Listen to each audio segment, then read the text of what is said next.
Siyata Dishmaya, Masechet Sota, Dafchet, nous commençons à la 4e ligne. Shesham Mashkin et Asotot. Donc la Gemara reprend ce que nous avons vu dans la Mishnah, la procédure de la Sota. Et c'est marqué dans la Mishnah que nous allons amener cette femme, la monter à la porte du Mizrach, pour ensuite la placer devant Sha'ar Nikanor, donc la porte de l'Est, ensuite entrer dans Sha'ar Nikanor. Nikanor, ces portes sont appelées en son nom, étant donné qu'il y a eu un miracle. Nikanor a ramené ces portes d'Égypte en bateau, et il y avait une tempête, et on voulait donc alléger le bateau. Ils ont d'abord jeté une première porte. Lorsqu'ils ont été pour jeter la deuxième, Nikanor a dit: si vous jetez la deuxième, jetez-moi avec. Et lorsqu'ils sont arrivés ensuite à destination, ils ont vu que la deuxième porte suivait le bateau. Donc il y a eu un miracle pour ces portes, et c'est pour cela que la porte porte son nom, Sha'ar Nikanor. Donc on a amené la sota Sha'ar Nikanor, et la Mishnah nous dit c'est là-bas qu'on faisait boire les sotot, c'est là-bas qu'on purifiait les femmes qui avaient accouché, les yoldot, lorsqu'elles apportaient leur korban, et c'est là-bas aussi qu'on purifiait le metzora. La Gemara nous dit Shlama sotot, les sotot.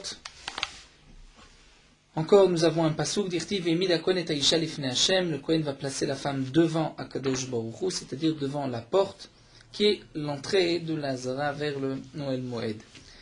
Metzora Imname, le Metzora le lépreux d'Irtiv et Mida Kohen Amitaher, et la suite du pasouk qui n'est pas rapporté, mais c'est Votam Lifnei Hashem Petach Oel Moed. Et la Yoldot, mais les Yoldot, les femmes qui ont accouché, qui apportent leur korban Maïtama, pour quelle raison on les plaçait devant cette entrée, l'ifnei Hashem, dans cette porte? Il est mamishum de atin, vekaimina korbanai, aussi c'est pour que ces femmes puissent venir et être debout devant leur korban, puisque nous apprenons qu'un homme doit être présent devant son korban. C'est une mitzvah, la mode al korbano. C'est d'ailleurs la raison des mishmarot au Bet Hamikdash pour le korban tamid. Il y avait les mishmarot et les ma'amadot. Les mishmarot c'était les kohanim, et les ma'amadot c'était les Bnei Israël qui étaient représentants de tout le klal Israël, puisque le korban tamid était le korban du peuple tout entier. Et donc, puisque ces femmes ne pouvaient pas rentrer dans la Hazara, puisqu'elles étaient encore mechuseret kapara, il leur manquait une kapara à leur korban, donc c'est pour cela qu'elles étaient à l'entrée à la porte Sha'ar Nikanor, des Tania, comme c'est marqué, le korban shel karev elem omed al gabar. Le korban d'un homme n'est sacrifié que si cet homme est debout devant.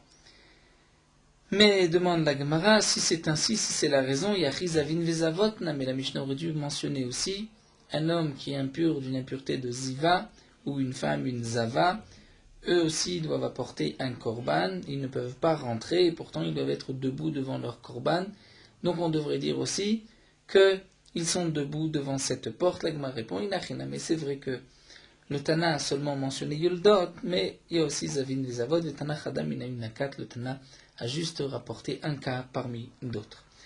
Tanu Rabbanan, Nagman nous rapporte une braïta, mashkim shte sotot ke'achat, on ne fait pas boire deux femmes sota en même temps. C'est-à-dire, on ne fait pas la procédure de deux sotot en même temps. Kede shelo yeli bagas bechaverta, pour ne pas que une femme ait le cœur, on peut dire gas, c'est-à-dire familier bechaverta avec cette autre femme. C'est-à-dire, nous explique Rashi, peut-être qu'une des deux n'a pas fauté et ne veut pas donc reconnaître sa faute, et elle va s'obstiner à boire, mais la deuxième qui a peut-être fauté va voir la première et va dire, puisque elle n'avoue pas, moi aussi je ne vais pas avouer, alors que la première n'avoue pas, puisque peut-être qu'elle était pure, alors que la deuxième est impure, elle devrait avouer pour ne pas effacer le nom d'Akadosh Baruch Hu. Donc c'est pour cela qu'on ne fait pas boire deux sotot en même temps, pour permettre et obliger d'une certaine manière celle qui a fauté à avouer. Rabbi Yehuda Omer lo min Hashem uzeh, Rabbi Yehuda n'est pas d'accord avec la raison de Tanakama. Rabbi Yehuda nous dit, la markra, c'est un pasouk, c'est marqué dans le pasouk, Veishbia ota Kohen, donc le pasouk nous parle toujours de ota, cette femme, c'est-à-dire ota levada, elle toute seule, au singulier et pas une autre. Tanakama, la Gemara reprend, mais Tanakama active ota, c'est marqué ota. Donc pourquoi aller chercher la raison qui est chez liba gas bechaverta, puisqu'en vérité c'est une xérat akatouf, la Torah interdit de faire la procédure de 2 sotot en même temps? L'Agma répond Tanakama, c'est Rabbi Shimon. Et nous savons que, en général, Rabbi Shimon est Doresh Ta'ama Dekra. Rabbi Shimon vient donner la raison de la Torah et en tirer même des conséquences. Comme c'est rapporté dans Masechet Baba Metzia, ce que rapporte Rashi ici, à propos de l'interdiction de prendre un gage d'une veuve. La Torah ne précise pas s'il s'agit d'une veuve qui est pauvre ou riche, mais Rabbi Shimon vient dire qu'il ne s'agit que d'une pauvre, mais pas d'une riche. Pourquoi? Puisque la pauvre doit venir rechercher le gage, donc le matin, lui le matin vient prendre le gage, le soir il va rendre le gage, et donc il va rentrer dans la maison de la veuve et les gens vont finir par le soupçonner. Et il va y avoir une mauvaise rumeur sur cette femme.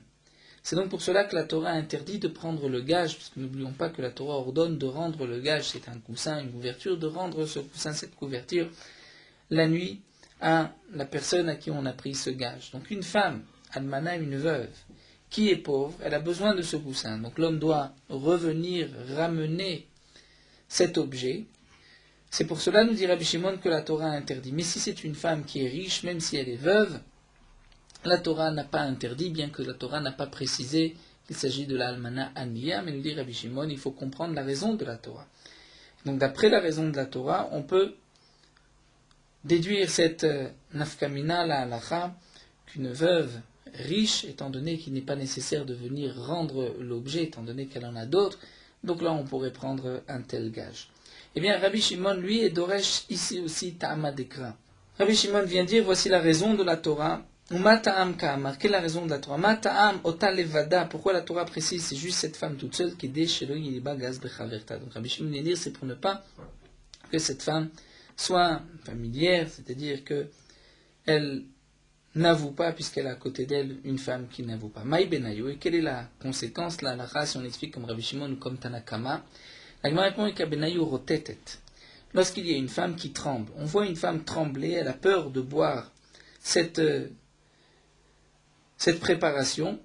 Donc d'après Rabbi Shimon, on voit que cette femme-là n'est pas influencée par la deuxième femme, et donc on pourrait faire boire à 2 sotot en même temps. Mais d'après Tanakama, puisque la raison c'est ota, donc ota c'est seulement une et pas 2. L'Agma pose la question, mais verotetet mimashki, même si on dit, d'après Rabbi Shimon, que dans ce cas-là, si elle ne va pas être influencée par la deuxième, on voit qu'elle tremble, donc on pourrait faire boire à 2 sotot en même temps, mais nous avons un autre problème. Vaen aussi mitzvot ravilot. On ne peut pas faire des mitzvot ravilot, dire des paquets de mitzvot. On ne peut pas faire 2 mitzvot en même temps, puisque cela montre une envie de se débarrasser de la mitzvah, on veut rapidement terminer. D'etnan, comme c'est marqué, mashkim shte sotot ke'achat, on ne fait pas boire 2 sotot en même temps, vel metarim shne metzorem ke'achat, on ne purifie pas 2 lépreux en même temps. Vel rotzim shne avadim ke'achat, on ne va pas poinçonner, la retzia, lorsqu'on va vers un trou dans l'oreille des esclaves, de l'esclave qui veut rester plus longtemps, on ne fera pas 2 esclaves en même temps. Vel vorfim shte eglot ke'achat. Lorsqu'il y a la Egla Arufat, une génisse qu'on doit tuer lorsqu'on a trouvé un mort entre deux villes, on ne fait pas 2 Egla Arufat en même temps. Pourquoi les Féchen aussi mitzvot ravilot, puisqu'on ne va pas faire les mitzvot en ravilot en paquet. Et donc là aussi, donc à part la raison de Rabbi Shimon, de toutes les manières, on ne peut pas faire boire 2 sotot en même temps. Amar Abaye vitmer Rav Kana, Abaye répond d'après certains, c'est Rav Kana lo kasher. Kan be Kohen echad, kan bishne Kohanim. Tout dépend si c'est un Kohen ou 2 Kohanim. C'est-à-dire un Kohen ne peut pas faire 2 mitzvot en même temps, sinon c'est effectivement ravilot. Mais 2 Kohanim peuvent en même temps s'occuper chacun d'une sota. Dire mitzad, mitzvot, ravilot, il n'y a pas de problème. Le seul problème, ça peut être ota d'après Tanakama et d'après Rabbi Shimon. Ota dans le cas où elle risque d'être influencée lorsqu'elle voit la deuxième qui n'a pas peur, mais si elle-même, comme nous l'avons vu, est rotette, tremble et a peur, là, dans ce cas-là, même Rabbi Shimon est d'accord que s'il y a 2 Kohanim, on pourra donc faire boire 2 sotot en même temps.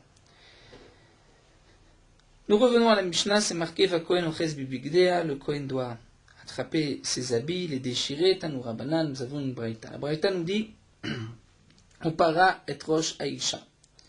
Le Kohen va découvrir la tête de la femme, en la rocha. Je n'ai que la tête Goufa Minaim, ce qu'on sait que le Kohen doit aussi la découvrir, comme nous l'avons vu, lui déchirer les habits. Talmud Lomar, c'est marqué Haïcha. La Torah ne dit pas Upara et rocha, sa tête. La Torah dit et rosh Haïcha, Haïcha, c'est-à-dire même son corps.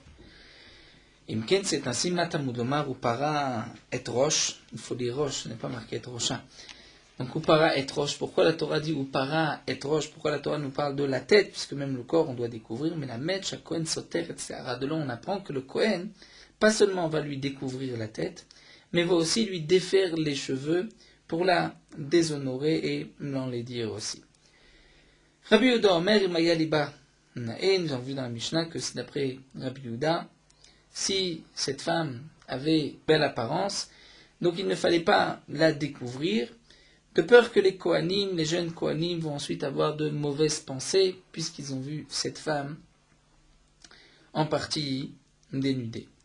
Le même rat de Rabbi Yehuda, Chayesh l'Hiroura, donc l'Agma nous dit, on voit que Rabbi Yehuda craint le Hirour, dire une mauvaise pensée, les Rabbanan, qui eux pensent que même si l'Ibanae, même si on lui découvre la poitrine et qu'il risque d'y avoir une mauvaise pensée, on ne craint pas de telles choses. Vaïfra Shaminan Liu, pourtant, nous allons voir que ailleurs, c'est le contraire de cette marloquette entre Rabbi Yehuda et Rabbanan, est-ce qu'on craint le Hirour ou pas. Et Tania, nous avons une braïta à propos du din de Skila, lorsqu'on va lapider un homme ou une femme qui ont transgressé une des mitzvot de la Torah qui punit par Skila, c'est marqué à Ish Mechassin Oto, puisque un homme, lorsqu'on va le lapider, on doit le lapider nu, mais on va le couvrir Perek Echad Milefanav, c'est-à-dire un petit morceau de tissu devant pour lui couvrir la herva.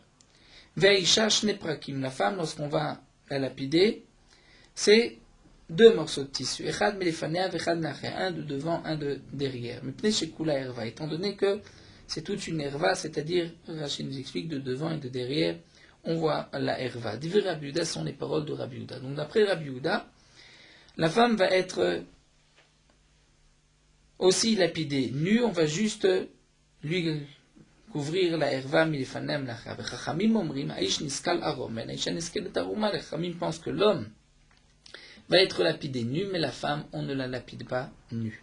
Donc nous voyons ici que les Chachamim craignent le hirour, et c'est pour cela que la femme ne va pas être lapidée nue, alors que d'après Rabbi Yehuda, on ne craint pas. Amar Rabba répond, ce n'est pas une contradiction. Acha ta mama, ici, quelle est la raison?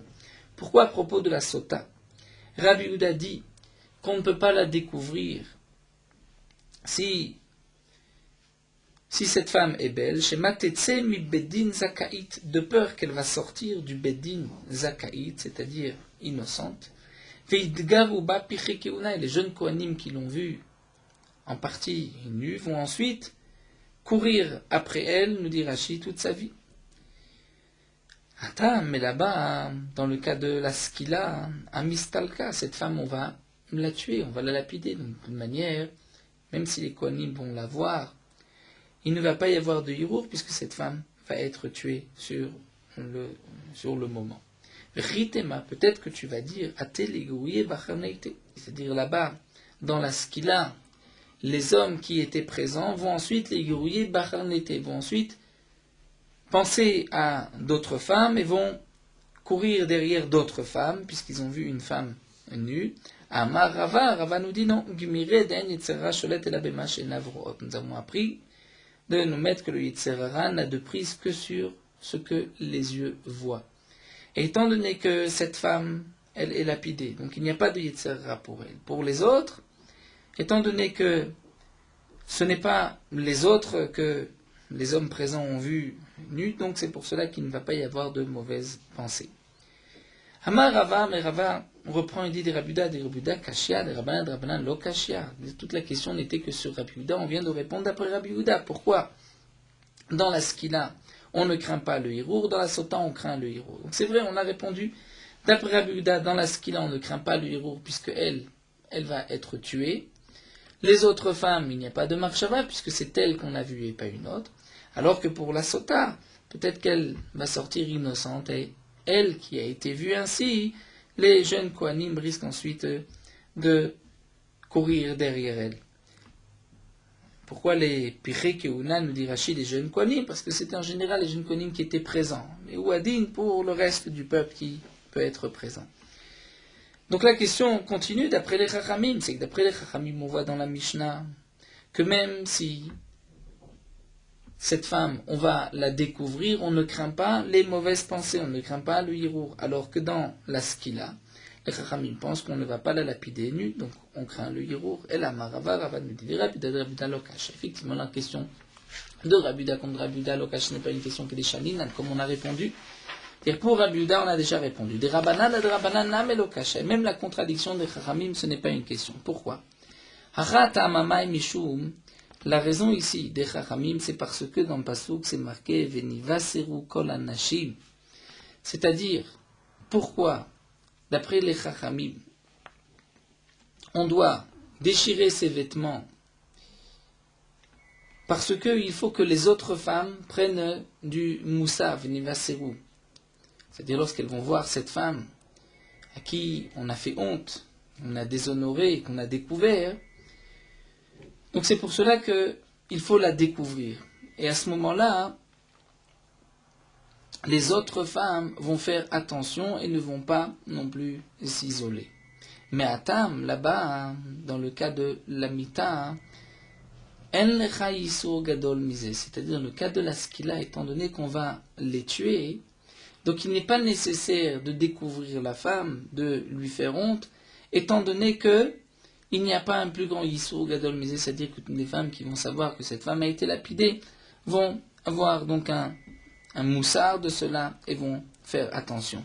Donc la raison des Chachamim, ce n'est pas une question de Hirour, comme le précise Rashi le précise mieux ailleurs, ce n'est pas une question de Hirour. D'après les Chachamim, mais la raison des Chachamim, c'est simplement pour que les femmes puissent prendre du moussard. Non, même dans le cas où cette femme n'a pas fauté, mais n'oublions pas qu'elle s'est isolée, et elle ne devait pas s'isoler, le mari l'avait averti, donc elle mérite aussi une honte. Une fois qu'elle a eu cette honte, donc les autres femmes vont prendre une leçon de cela. Alors que pour la skila, il n'est pas nécessaire de lui faire honte, qu'il y ait plus encore, étant donné que le fait de la tuer, c'est en soi une morale. Peut-être tu diras qu'on va lui faire deux choses. On va et la tuer aussi lui faire honte. Amar Rav Nachman a déjà dit, Amar Rabbarvoa ou non Rabbarvoa, Markra, le pasuk nous a enseigné Ve'afta l'eracha kamocha. Tu dois aimer ton prochain comme toi-même, c'est-à-dire Barur lo mita et yafé. Même lorsque tu vas le tuer au Bédine, il faut le tuer avec une belle mort. On ne peut pas et le tuer et aussi lui faire honte. Alors nous dit l'Agma, les maths Rav Nachman, Tanaï, on n'a qu'à dire que cet enseignement de Rav Nachman, c'est une machloket Tanaïm, puisque nous voyons ici que d'après Rabbi Yehuda, on va quand même faire honte à cette femme et la lapider est nue, même si on va un petit peu la couvrir, mais elle est nue. Donc l'Agma répond, Lo, dekula almaït leu de Rav Nachman. Ils sont tous d'accord avec Rav Nachman, et même d'après celui qui pense que cette femme, on va la lapider nue, malgré tout, ce n'est pas une contradiction avec Rav Nachman. Ici, voici leur marloquet. Marsava bisionné adiflet fe mitzara dégoufé. L'un pense que la honte, adiflé, un homme est plus sensible à la honte qu'à la souffrance. Donc il est vrai que lorsque on va lapider une personne nue, cette personne va mourir plus vite. Mais cette personne va avoir une plus grande honte.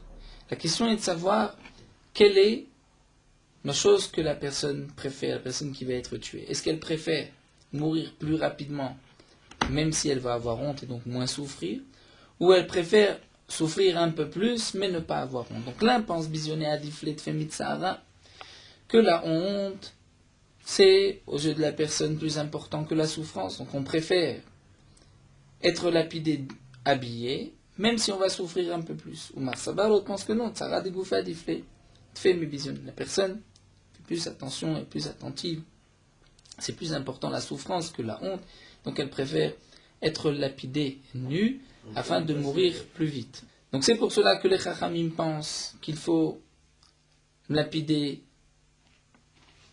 la femme habillée. Pourquoi ? puisque la femme est plus attentive à sa honte qu'à sa souffrance. Mais Rabbi Yehuda pense que non, il vaut mieux lapider nu, même s'il y a une honte, mais il y a moins de souffrance. Dans la Mishnah, nous avons vu qu'Aïta Mechoussa Levanim, si la femme était couverte de blanc, il fallait la couvrir en noir. Tanam et la Braïta nous dit Mayush Chorim Naimla, si les habits noirs sont plus beaux pour la femme, c'est-à-dire vont la mettre plus en valeur et vont l'embellir, à ce moment-là, Mechasimota Begadim Mechoarim. Il faudra chercher des habits qui ne sont pas beaux pour l'habiller. Hayou Alia Klezab, nous avons vu que si elle avait des bijoux, il fallait lui enlever ses bijoux. Pshita demande l'agma, c'est évident. Ashtan, il voulait Menavilla, si on va l'enlaidir, la déshonorer, donc à plus forte raison, Hanem évaillé, est-ce qu'il est nécessaire de dire qu'on va aussi lui enlever ses bijoux? L'agma a dit oui, Maud était mal, j'aurais pu croire, Baneit le bisayon fait, que peut-être si cette femme est si déshabillée, mais elle a ses bijoux, elle va avoir une plus grande honte. Donc bien qu'elle ne va pas être entièrement déshabillée, puisqu'on va lui déchirer le haut de ses habits. Donc si elle garde ses bijoux, j'aurais pu croire qu'elle a une plus grande honte. Comme les gens ont l'habitude de dire, Shaliach Artil Vesaim Mesaned, un homme qui a enlevé ses habits, qui est nu, mais qui a gardé ses chaussures. C'est une honte pour cet homme de rester avec des chaussures, mais d'être entièrement nu. Donc là aussi, la femme, on aurait pu croire qu'étant donné qu'on va lui déchirer ses habits, et que donc elle va être en partie découverte, il vaut mieux lui laisser ses bijoux, puisque c'est un plus grand bisa, une plus grande honte. Kamash manan que non, on lui enlèvera les bijoux. Ensuite, nous avons vu qu'on va chercher une petite corde, celle pour lui rattacher les habits, pour que les habits ne tombent pas. Rabbi Abba pose la question à Ravuna, Chevel HaMitzri, cette fameuse corde, nous avons vu qui était à base de ces fibres qu'on trouve autour du tronc du palmier, Maouchi Akev Besota. Est-ce que c'est Meakev, c'est-à-dire qu'on ne peut prendre que cette corde, ou est-ce qu'on peut prendre n'importe quelle corde, n'importe quelle bande pour lui rattacher les habits? Est-ce que Mishum Shelo Ishmetu Bigdea Mealea, ou la raison pour laquelle on prend cette corde, c'est simplement pour ne pas que ses habits lui tombent, donc il faut lui rattacher ses habits. Donc même Bitsitsu Katana, mais c'est même avec un petit bandeau, une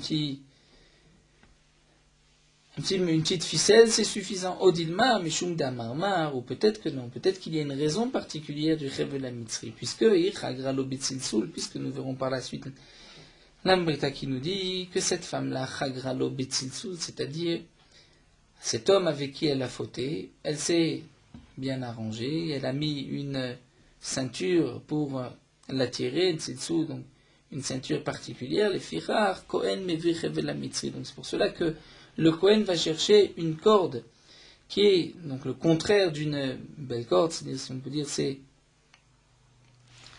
elle a pris un bandeau, une sorte de ceinture, une belle ceinture, et on va prendre le contraire, Chevel HaMitzri, c'est-à-dire une corde de palmier, Vekosherla Lema'ala Mi Indadea, on va lui attacher au-dessus de la poitrine, et donc Meakev, puisque c'est Dafka Mida Keneged Mida, mesure pour mesure, de prendre une corde, mais une corde qui est le contraire d'une belle corde de ce qu'elle a préparé à cet homme-là avec qui elle a fauté. Et donc si c'est ainsi, il faudra Dafka Chevel HaMitzri. Amarle, il a répondu, Tanitoua, nous avons enseigné dans une braïta, c'est marqué Vachar Kach Mevi Chevel HaMitzri Vekoshrala Lemala Midadea. Ensuite, il va prendre donc cette fameuse corde et il va l'attacher au-dessus de la poitrine, attacher ses habits, donc là la Braïta nous dit explicitement que toute la raison c'est simplement pour ne pas que ses habits lui tombent. Donc ce n'est pas Maakev, mais on peut prendre autre chose. Nous avons vu dans la Mishnah que tout d'abord, une sorte de contradiction. La Mishnah avait dit tout celui qui veut voir peut venir voir. Ensuite, c'est marqué Vechol Anashim Mutarot Lirota, et que toutes les femmes ont le droit de venir la voir. Donc la Gemara s'étonne, la Gemara demande à Goufa Kashia, Amarta, au début tu as dit Kolarot Lirot Baroe, tout celui qui veut peut venir la voir. Et lorsqu'on dit tout celui qui veut, cela signifie Almaloshanagavo, Meshananaché, que ce soit des hommes ou des femmes. Donc même les hommes peuvent venir, peuvent être présents. Va Dartane Kol Anashim Mutarot Lirota. Ensuite tu dis toutes les femmes ont le droit de voir la sota, ça veut dire Nashim Ina Nashim Lo, que les hommes n'ont pas le droit, juste les femmes. Amar Abaye nous répond Tirgema An Nashim. Abaye nous dit, ce qui est marqué plus haut, kolarot selirotba, il ne s'agit pas toute personne, même un homme, mais toute femme qui veut voir la sota peut venir voir la sota. Amarle Rava, mais Rava continue, demande, veha kolarot selirotba roe katane, c'est marqué tout celui qui veut la voir, roe peut venir voir. Et donc de là, on sous-entend que toute personne, c'est-à-dire kolarotse, même un homme, et la Rava, donc Rava change et nous dit, il faut expliquer ainsi. Kolarotse lirodba roe, loshana gavra veloshana nashi. Toute personne qui veut voir la sota pendant cette procédure peut venir voir, que ce soit un homme ou une femme. La suite de la Mishnah nous dit, venashim chayavot lirota, mais les femmes ont l'obligation de la voir. Chez Neymar, venevaseru kolanashim letasena kezima techena. Donc, nous dit le pasuk que les femmes doivent être présentes, puisque les femmes doivent prendre une leçon de morale pour ne pas par la suite agir ainsi et s'isoler, avoir de mauvaises mœurs. On continue, la Mishnah nous enseigne Bemidash Adam Moded Ba Modedimlo. Par la même mesure qu'un homme est moded, c'est-à-dire va mesurer, avec cette même mesure, on va mesurer pour lui. C'est-à-dire, principe de Mida Keneged Mida. C'est-à-dire que lui a agi ainsi, on agira ainsi envers lui, et donc la punition ici d'Akadosh Baruch Hu sera mesure pour mesure. C'est-à-dire, elle s'est bien arrangée pour pouvoir fauter avec cet homme. Amakom nivela. Akadosh Baruch Hu a ordonné de, non, les dire de la déshonorer, comme nous l'avons vu, puisqu'on lui découvre les cheveux, on lui déchire ses habits. Higilta et tatzma le avera, puisque elle s'est dévoilée pour la avera, amakom gila. Aléa, alors Akadosh Baruch Hu aussi dévoilé aux yeux de tous sa faute. Beyerer itrila be'avera trila, la femme a commencé l'avera par la cuisse, v'achakach habeten et ensuite par le ventre, les fichars, c'est pour cela tilka yerer trila v'achakach habeten. Que d'abord c'est la cuisse qui va être frappée et ensuite le ventre, v'shar kolagouf lopalat, mais le reste du corps n'est pas non plus sauvé, puisqu'il va aussi recevoir un goût comme nous le verrons. Et la Gemara nous expliquera que bien que dans le Passouk, c'est marqué que les os vont rentrer et vont d'abord agir dans le ventre et ensuite sur la cuisse, malgré tout dans la klala, dans la malédiction du Kohen, le Kohen va dire c'est d'abord la cuisse et ensuite le ventre. Amar Rav Yosef nous dit et rajoute sur la Mishnah, Falgav de Mida Betela Bemida Lobatil. Même si la Mida, c'est-à-dire, comme nous allons le voir, même si la Mida, les 4 méthodes Beddin ont disparu, Bemida Lobatil, c'est-à-dire pour celui qui a transgressé, qui a fait une Avera, Akadosh Baruch Hu lui donnera la même Mida, la même punition que les méthodes Beddin, que les sentences du Bedin. Damar Rav Yosef, comme Rav Yosef a dit, Vechentani Rabbi Chia aussi dit, Miyom Shra Bet Hamikdash. Puis le jour de la destruction du Bet Hamikdash, Afilu Shi Batla Sanedrin, Harba Mitot le Batlou. Même si le Sanedrin a été annulé, il n'y a plus de Sanedrin, mais les 4 morts du Bedin n'ont pas été annulés. La demande va à Batlou, pourtant on voit que les 4 morts ne sont plus appliqués, le Bedin ne va pas condamner à mort, et la Din Harba Mitot le Batlou, c'est-à-dire le Din, une ressemblance, le jugement céleste qui ressemble au Sehaba Midot n'a pas disparu. Mishénitrevskila, celui qui a transgressé une avéra pour laquelle il devait être puni, devait être lapidé. Bien, onofel minagag, ou bien il tombera d'un toit et il va en mourir, ochaya dorsato, ou une bête sauvage va l'attaquer et va ainsi, comme nous dit Rashi, le lion va le faire tomber par terre, et ceci ressemble à la skila, puisque la skila il était aussi jeté d'une falaise. Mishintref Srefa, celui qui avait transgressé une avéra pour laquelle il devait être puni par Srefa, et on devait le brûler au Bet Amigdash au temps du Sanhedrin, c'est-à-dire on lui faisait fondre une mèche de plomb dans la gorge, et bien là aussi, Onofel Badleka, ou bien il va tomber dans un incendie, Onachash Mokisho, où un serpent va le mordre, et le venin va le brûler. Mishintref Ariga, celui qui était Chayav Ereg, d'être tué par une épée, lui couper la tête, alors Onimsar la Malchoutoubi sera donné aux autorités qui avaient l'habitude aussi de décapiter et de tuer ainsi les gens. Olistim, Baim Alav, ou des brigands mal armés vont venir l'attaquer et vont aussi le tuer. Mishénetref Chanika, celui qui avait transgressé une avéra pour laquelle il devait être étranglé, la 4e Mitad Bedin, et bien Otové Bana, ou bien il va être noyé dans le fleuve, Omed Besrunechi, où il va mourir par une sorte de maladie de mouton dans la gorge qui va l'empêcher de respirer, qui va ainsi l'étrangler. Donc on retrouve le din arba mitot, même si les 4 morts elles-mêmes n'ont pas été annulées. Nous allons nous arrêter ici, Tanya Mer, et nous terminons avec Meorot Halacha sur Dafret, concernant donc l'obligation de dire les psuké des Zimra, Benachat, lentement, puisque les psuké des Zimra, ce sont des louanges, des chansons, donne à Kadosh Baruch Hu, donc on ne doit pas dire rapidement, on ne doit pas sauter ni avaler les mots, mais les dire doucement en chantant mot après mot, comme celui qui compte des pièces pour ainsi être consacré suffisamment, donc les dire avec beaucoup de ferveur. Donc ceux qui ont l'habitude de lire rapidement les mizmorim, et donc ainsi de diminuer les louanges d'Akadosh Baruch Hu, mais dans la tfila, lorsqu'ils viennent demander, c'est là qu'ils s'allongent et qu'ils s'attardent dans le Shmona Esrei, ce n'est pas une bonne conduite, puisqu'il est évident qu'il faut au contraire louer Akadosh Baruch Hu et ne pas raccourcir dans les louanges, simplement de s'allonger dans ses propres demandes. Les Haramim ont fixé essentiellement de lire ce Mizmor Tehillah et David, donc le Hashret, chaque jour, pour pouvoir dire le pasuk Poter et Yadech o Masbia lechol chai ratzon, puisque dans ce pasuk on mentionne une louange à Kadosh Baruch Hu qui s'occupe de chaque créature et qui donne la parnassa à chacun. Donc c'est pour cela qu'au moment où on dira ce pasuk, il faut penser à l'explication des mots. Kadosh Baruch Hu ouvre Poter et Yadecha et va rassasier toute personne vivante avec volonté.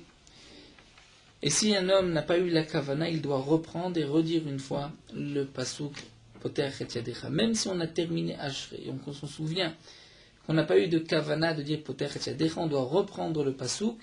Et le Mishnah Berurah nous dit que lorsqu'on reprend le pasuk, on continuera les psukim qui suivent, Tzadik Hashem, Korov Hashem, on terminera, on reprendra tous les psukim, que ce soit dans l'ordre.